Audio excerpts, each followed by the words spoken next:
In medical headlines this morning, breast cancer itself is fairly common, and while it can be deadly, there are survivors. But there's another form of breast cancer, one that's rarely talked about and highly invasive. A breast cancer so deadly, oftentimes there is no lump or tumor. It's called inflammatory breast cancer. And here's what you need to know. This is my mom. 48-year-old Mary Lynn Hermanetti was diagnosed with a breast infection, something antibiotics would cure. But it wasn't an infection. It was cancer, and it was killing her. She fought and fought and fought like crazy to beat the breast cancer, but there just wasn't anything she could do.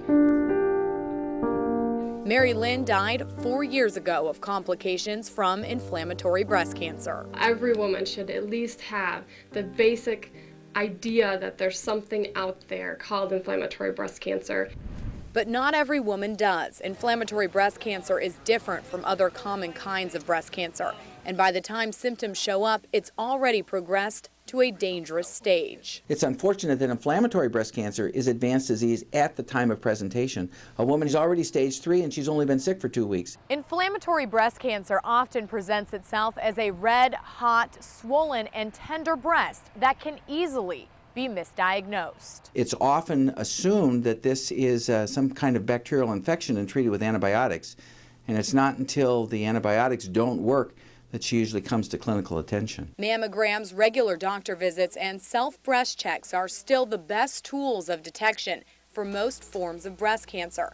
But with IBC, there's not always a lump. Women are aware of breast lumps, but I don't think that's inflammatory breast cancer. They're probably thinking infection just like most primary care doctors are. My mom had had a mammogram. She had been having mammograms for 8 years before she was diagnosed. She had had one the year that she got inflammatory breast cancer. You know, it wasn't there when she had her mammogram. But a few months later, boom, there it was, and it was spreading like crazy.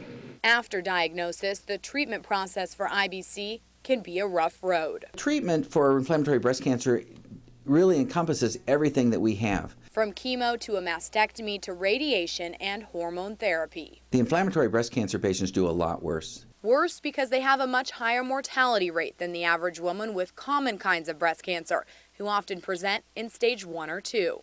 Although I'm sure that there are cases of people who have beaten it, it's a really difficult type of breast cancer to beat. So in honor of her mother, Melissa Cupp says that she works hard to spread the word about IBC. I try to think, what do I do every day to make her proud of me? And I work as hard as I can to spread the word about inflammatory breast cancer because I know that's something that she would want to do if she were here.